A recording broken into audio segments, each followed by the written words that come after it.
Do you like pixel art games? Because I sure do. Incidentally, the decline of this art style has been predicted since the 2010s, when demand for more detailed graphics in games began to grow. Yet, pixels have managed to hold their ground so firmly that their use in games over the past 10 years has been just as prevalent as in previous decades. And, I'd venture to say, has even grown since then. Now pixel art is everywhere again. But here's the strange thing. Even though there are more games now, they often differ so much from one another that the only thing they have in common is pixels themselves. This time I played 3 games, each of which is completely different from the previous one in terms of genre, style, and even the use of pixel art itself. So sit back, grab some snacks, and let's get started.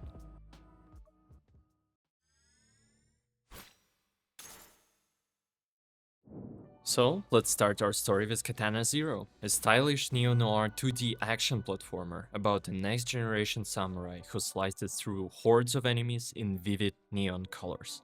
The story unfolds in a dystopian megacity that has survived a brutal war with another power.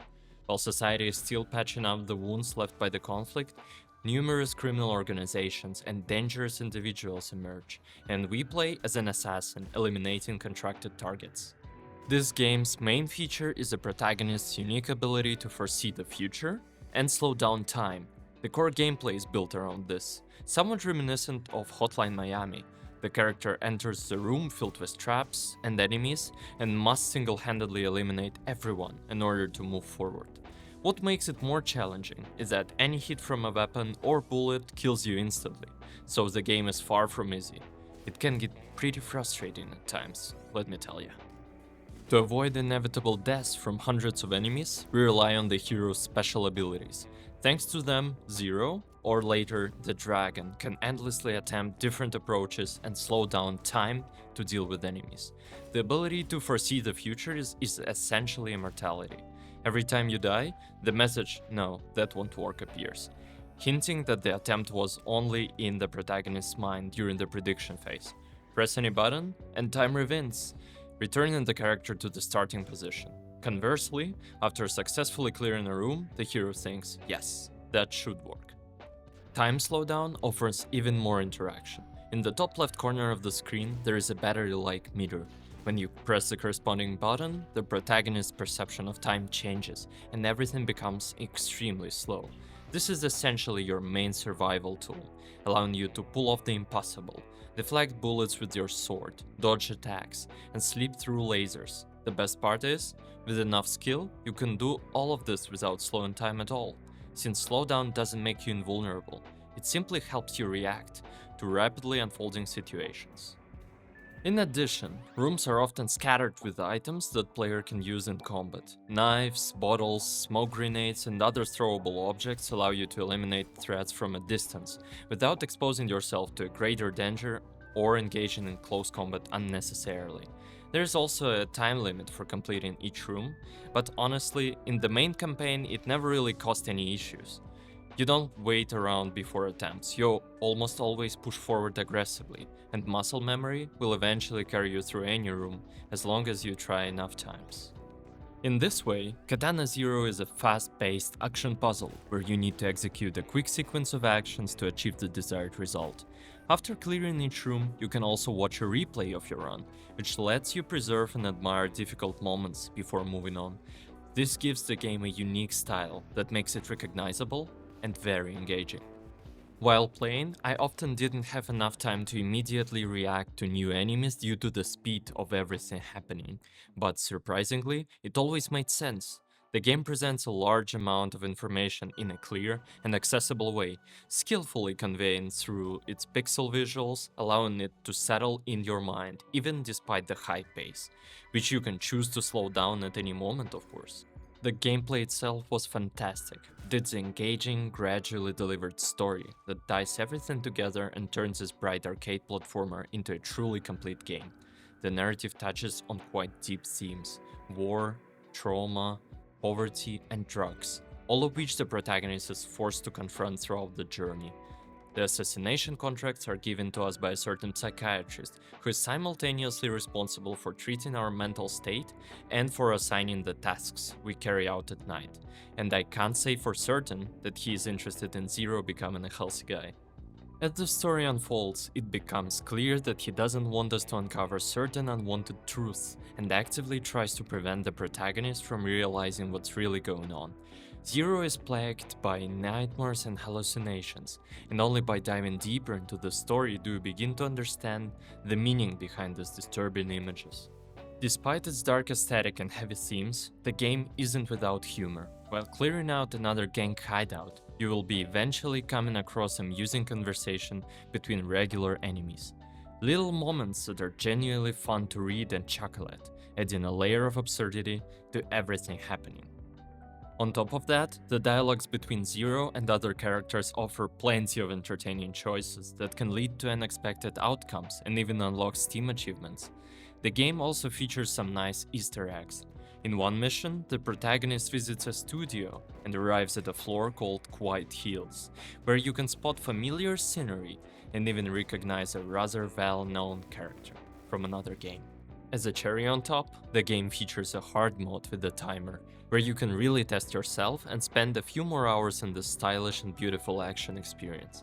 And I wouldn't be me if I didn't go in and try my luck.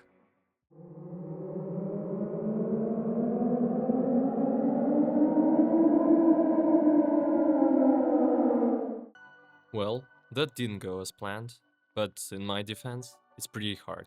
You hear me? If you decide to try Katana Zero, don't deny yourself the experience. It's an excellent game that respects your time and offers a ton of content. In my opinion, €15 is a completely fair price for the amount of emotions and great gameplay it delivers. Though the more people who play it, the better. And it's also getting a new DLC soon, so just think about it. Next up, we have another pixel title, the most chaotic game in this video, Repetendium. A bright, explosive roguelike, packed with blasts and flashes, combining digging mechanics with melee damage and action-heavy shooting. So, what do you need to know about Repetendium? Your objective in the game is fairly simple. To survive as long as you can, while digging deeper below to find new locations, new enemies and new secrets. And the deeper you go, the more challenging the game becomes. The player has shields, which will regenerate after some time without damage, and health, which will only be decreased if the shields are down, as well as a chosen weapon and ability. The default character you start with, a chicken named Pollo, grabs a shotgun and, to epic music, begins shredding through hordes of enemies, earning experience along the way. The map is procedurally generated, and the main twist is that walls are not an obstacle for the hero. By holding down the right mouse button, you swing a pickaxe and dig your path forward. Naturally, breaking walls isn't the only use of this mechanic. The level is scattered with ore nodes, and mining them gives you currency to buy useful upgrades from vendors and gain experience. The game is very fast-paced and dynamic, and while at first it might seem like a walk in the park, that's far from the truth. By the third or fourth area, you'll already have to sweat to keep progressing, and from the fifth onward, it gets seriously challenging, forcing you to quickly stack as many weapon and skill upgrades as possible. And, of course, there are dodges, which are a limited number from the start. The most important decisions are made at the beginning of each run. The game currently features 5 classes, each with its own unique mechanics and traits that fundamentally change how the game plays. Let's have a look at them, shall we? Chicken Pollo doesn't provide any advantages, but it also doesn't come with any handicaps, letting you focus entirely on your weapon and build. Personally, runs with it feels like the game was originally intended. The main focus is on weapon and skills, with balanced gameplay, a moderate amount of digging, and plenty of shooting. Simple and effective. And Pollo's design itself is pretty funny, especially considering the narrator's voice inside the game. Choose a game mode. Choose your character, Pollo. The robot B-Auto lets you focus on movement and digging while it shoots on its own, removing the need to aim manually. Sounds like it should be easier, but in practice it often isn't. It doesn't always shoot where you want, especially during boss fights or when using slower weapons. Still, I have to give credit for the design of its melee weapon. That laser sword alone made me want to try a melee build. It doesn't really give you any advantages on this class, but the sword looks so damn cool. Then there is a bear and a tank, who can call in support from headquarters. This is where the game really starts to change, both in terms of the stats you want to build and the overall gameplay. The bear has two modes and two control schemes, either driving the tank, where movement is slow but you fire explosive grenades, or moving on foot outside the tank. While on foot, you can call in HQ support and choose from 5 actions. You can relocate a mobile turret from the tank, call in a carpet bombing strike or a targeted massive laser beam over an area, then you can deploy a charging station for the tank, or restore your shield.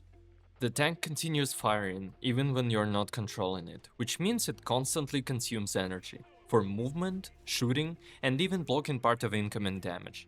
Because of that, you will most often end up calling in the charging station rather than restoring your own shields. On top of that, the bear can also swing a tool to repair the tank and deal melee damage to enemies. As you can already see, its gameplay loop is very different from the classic Poyo or Be Out. You now have to manage not just your own health, but also the energy and durability of your tank to maximize damage and survive. Instead of dodges, the bear gets a jetpack, while the tank has something entirely different, firing a flare that calls down an airstrike at the marked location. Properly balancing all these options in the middle of combat without losing your tank or your own health takes some getting used to, and you'll need practice before becoming an effective tanker. The crystal, on the other hand, stands in the middle of the room without moving, but can dig and shoot at massive distances, turning the game into something like a tower defense, except you're defending yourself. Naturally, the difficulty is much higher, but it's worth it for the gameplay variety. It can move, but only slightly and under certain conditions. In this case, the dodge button transforms into a kind of plasma form, or something like that, allowing it to reposition. The duration of this form is limited, so you need to use it wisely, otherwise you'll get overwhelmed by enemies coming from all directions. I was sure I wouldn't like this character, but it actually turned out to be really fun and intense. I gave it something like a minigun and just shredded massive waves of enemies, only to get taken out on the 5th floor because of a bad room layout. Overall, the character is generally cool though, and opens up new possibilities for the game. And last but not least, my personal favorite, the Squad of Mice, where you play as a healer, which, by the way, scales with melee damage. Alongside with the main healer mouse, you also have a tank and 2 DPS units acting as a team. The tank leads the way and constantly shouts encouraging lines, while the DPS deal damage. Everything works as you would expect. Your usual shooting button is replaced with a heal, a targeted ability you use on a chosen ally. And, of course, nothing stops you from smacking enemies up front with the stick either. My only complaint would be the lack of control over the tank, because after boss fights it moves too quickly towards the exit, which sometimes doesn't leave enough time to farm events or gather resources. That's a bit annoying, as usually you're getting the freedom to do so for a bit, until the whole room is flooded with lava. Other than that, it's a really interesting and unique concept. Probably my favorite class in the game because of how different it feels, and I just genuinely love the idea. The build system here is fairly straightforward, but there is still plenty of room to experiment. You've got trade-off bonuses that give you a big boost at the cost of making things harder, items that stack smaller but meaningful advantages, and boss perks that combine 2 major buffs, not necessarily related to each other though. The ability to reroll makes this much easier, letting you search for more useful bonuses. I wouldn't say the number of possible builds is huge, but the variety of classes, weapons, and their modifications more than makes up for it. Speaking of which, each weapon comes with its own modifications, which usually boost one aspect while weakening another one. These mods encourage skillful play and reward the player with increased power for understanding the game and aiming well. On top of that, you also get to choose an ability you can use on a cooldown, usually around 60 seconds by default. And yes, you guessed it, each ability also has its own modifications that can significantly increase your overall potential. Even just experimenting with classes, weapons, and different mods, I ended up spending more than enough time in the game to justify its price. Still not enough for you? Alright, then just listen to the soundtrack. You'll get it immediately.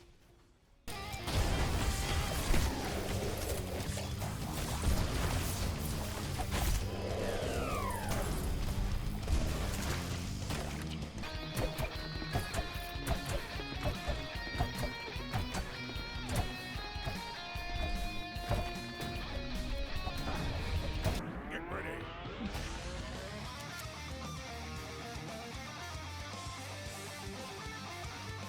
Go! Be strong. At the end of each run, you're also shown a leaderboard where you can see your placement among other players. It definitely pushed me to keep trying again and again, just to see how far I could go. My limit seemed to be the 644th place, but who knows, maybe I got further already. You will have to try the game to see the leaderboard for yourself though, otherwise, there is no way to know. Anyway, very impressive game. Huge props to a solo indie dev behind this project. Keep it up. Last but not least, we have Chef RPG. After the total uproar caused by the release of Stardew Valley, the market was flooded with cozy games of all kinds and directions. But not all of them managed to stand out or prove themselves enough to be considered unique works. Stardew set a very high bar by which people now judge cozy games, and simply having the desire to make something interesting is no longer enough. You need something special, something unique. In my opinion, Chef RPG is exactly that kind of game. It finds its something special by building itself around the restaurant management, while blending in familiar mechanics that made Stardew so beloved in the first place. And even though Chef RPG is still in early access, I think it has already developed enough of its own identity to be considered a standalone title. So what makes this game stand out? At its core, it uses familiar concepts. A chef arrives in a rundown town called White Ash Harbor, surrounded by beautiful nature, and must restore an abandoned restaurant from the ashes, while building relationships with locals and helping to rebuild the town from the ashes again? Sounds familiar? If that would be where the explanation ended, Chef RPG could easily be seen as just another Harvest Moon or Stardew Valley clone. But what sets it apart is the focus on the restaurants and the whole chef concept. And that's what we'll focus on first. The gameplay around the restaurant is essentially divided into two main parts, both of which directly affect the success of your business. Let's call them preparation and service phase. During the preparation phase, there is quite a lot to do. First, you need to decide on the type of establishment, since that determines both the required menu and the bonuses for selling certain dishes. There are plenty of options, all of them interesting, from a classic restaurant to a tea house or even a bar. Once you've chosen your type, you'll need to build your menu. It can only include the recipes you've already learned, each requiring specific ingredients. Once the menu is ready, it's time to gather those ingredients. This is where the game's large map and friendly vendors come in handy, most of whom are conveniently located in the central part of town. Early on, you'll spend a lot of time gathering resources and exploring the surroundings, but as you level up and your restaurant starts making money, the need to collect ingredients yourself decreases and other options open up, from simply buying supplies to setting up regular deliveries from vendors and friends. At the same time, you will also be working on the interior of your restaurant and purchasing equipment needed to prepare different dishes. Decorations, tables, and other visual upgrades increase the restaurant's decor value, which directly affects your customers, influencing how much they're willing to pay and how patient they are. And of course, it just makes your place look nicer. Once everything described is ready, all that's left is to hire staff, and the preparation phase is complete. Technically, you can run the restaurant alone, but you'll only be able to serve a limited number of customers, which significantly reduces your income. Staff members come with different rarities and stats, and naturally, more skilled workers demand higher pay. By mixing and matching employees, you can focus either on quality or on maximizing profit, depending on your current goals. Once the ingredients are in stock and your stuff is ready, it's time to open the restaurant, and thus begins the service phase. Customers will start arriving one after another and placing their orders, while you, as the responsible chef you are, jump behind the stove and spend the rest of the time cooking and helping around. Each cooking station has its own minigame, which is a nice touch from the developer. Yes, it can get repetitive over time, but there is an auto-cook option once you've prepared a dish at least once. As dishes become more complex, so do the minigames, though this usually just adds a bit of spice to an otherwise familiar process. After finishing a dish, you deliver it to the customer and move on to another table. Thankfully, the game doesn't stop there, or it would get boring very quickly. By performing any actions, your character gains experience and earns skill points, which can be invested into one of 4 categories: endurance, gathering, cooking, and social. Each of these has its own skill tree that helps with different aspects of the game, and sometimes even multiple of them at once. All of this brings a lot of quality of life improvements, and before long, managing your restaurant becomes much more enjoyable and convenient. I really like this approach. In real life, you also need to gain experience first, and only then do things start getting easier. It adds a sense of realism to the game, and even a bit of a positive message. Let's go over a couple of these upgrades to understand them better. For example, the character can highlight ingredients that were recently gathered on the map, making it easier to farm specific resources. There's also fast travel. If you've already visited some location, you can fast travel there. It saves a lot of time and removes the need to constantly run around on foot, which greatly simplifies all the preparation-related errands. Naturally, in-game time still passes as if you've traveled there manually, but it reduces the tediousness of moving between locations over and over again. You can also receive gifts from acquaintances, sometimes containing recipes that are essential for your restaurant growth. Speaking of recipes, they are the key to success for your restaurant and a dream for anyone who enjoys collecting. At first, they're extremely hard to obtain, but by completing tasks, leveling up skills, and exploring the town, you'll gradually start finding them, and over time, you'll understand how to acquire them more reliably. New recipes allow you to expand your restaurant's identity and experiment with different styles of serving food, helping you not only cook a wider variety of dishes, but also figure out what generates the most revenue for your restaurant. Beyond standard cooking, the main character can also brew drinks for use in dishes or for personal consumption, and some of them can even improve staff well-being. Tea brewing alone is fascinating because of the freedom in choosing ingredients and how they affect the final result. Your creation ends up with its own stats, and as someone who enjoys numbers and systems in RPGs, I found this especially engaging. And of course, you can also brew alcohol and a variety of other drinks. One of the more recent additions by the developer is the Flavors update, which focuses on food research. By gathering new ingredients and using them in research, you can unlock passive bonuses for certain types of food, new recipes, and even new skills. In addition to general food research, you can also build specialized facilities dedicated to specific product types. I chose barbecue research because I love meat, and hunting down the right ingredients to finally complete a research project was generally very fun. On top of that, you can take part in rebuilding the town, unlocking new places for yourself and the locals while improving life in White Ash Harbor. The game's storyline also progresses, gradually opening up new locations, ingredients, and opportunities for the chef, along with the new NPCs to interact with. At the same time, the game slowly reveals the protagonist's backstory, shedding light on what happened before they moved here. You'll also encounter several NPCs who aren't residents of the town per se, but are important to the story, so there is always something going on in the game. Naturally, it includes relationship mechanics and a gift system as well, so if you want to engage with the social side, there's plenty to explore there too. Additionally, seasonal events take place throughout the year, adding variety to the calm life of the town, and every weekend a trader vessel arrives to the port, offering more unique, non-seasonal goods. You can buy ingredients, seeds, and even furniture there.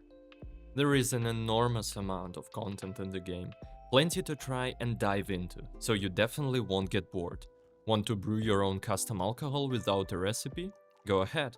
Want to turn your chef into a social genius who runs the restaurant through sheer charisma? No problem. Maybe you want to master barbecue and create a legendary meat dish, or craft the perfect tea. Or maybe your goal is to earn hundreds of thousands from a small town restaurant. All of that is possible. You just have to go for it. If you haven't noticed yet, the game is completely soaked in a cozy atmosphere, from its detailed, beautiful pixel art to its calming soundtrack that helps you unwind after a long day, and simply immerse yourself in the life of a chef who took a leap into the unknown and seized the opportunity to open their own restaurant. I genuinely recommend that anyone watching this video at least take a look at Chef RPG, or better yet, give it a try. Who knows? It might even spark an interest in cooking in real life. What I found the most fascinating is the fact that it seems to be a solo indie dev behind Chef RPG 2. Amazing stuff. Please keep it coming. Looking forward for version 1.0 in the future. Thank you all so much for watching. I hope you enjoyed the video and the games featured in it. Some of them might have been less well known, but that was the whole point. I wanted to show them to you to make one thing clear. Pixel art is not dead. It's alive, it's growing, and game developers are putting in huge amount of effort to push these kinds of games forward. Let me know in the comments what caught your attention and be sure to share your own experience if you've already played any of them. This was Murasame, and I'll see you in the next video. Have fun playing games, y'all. And see you.